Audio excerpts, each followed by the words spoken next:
If your friend has told you that they are feeling suicidal, dealing with depression, and you are not sure what to do with that information, that is a difficult one. I've had so many discussions with people like that. What do I do? Like, my friend told me that they're suicidal. I'm the only one that knows. I'm the only one that knows that they're cutting. I'm the only one that knows that they have a suicide note under their bed, you know.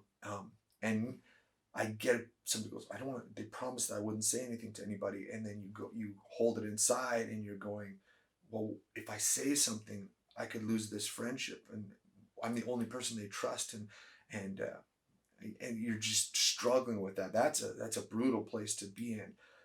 But if you had to, again, I mean it with so many people, if you had to choose between being the person that knew somebody was suicidal, your friend was suicidal, they opened up to you, and you kept that secret with them, and then that person takes their life, and you were the only one that knew. Living with that, and I've met people that many people that have had to live with that, is not something you want to live with. The alternative is you go talk to their parents or to a counselor, you go get advice, you talk to somebody and say, like, hey, I talked with my friend, I don't know what to do, they said they're suicidal, I'm the only one that knows. By opening up and saying that to somebody, yeah, that person might be very upset with you. That person, you might lose that friendship for a while. That is a risk. That is not a bigger risk than losing that friend to suicide and realizing that you were the only one that knew.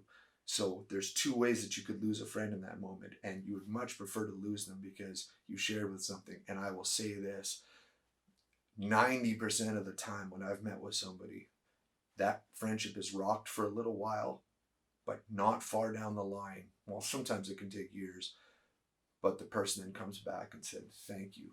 You shared that with somebody, and I was mad at you for a while, but now all I can do is thank you because I went and got help, and I don't know if I'd be here today if you wouldn't have told somebody. So thank you with all my heart. And then you see this bond that grows closer.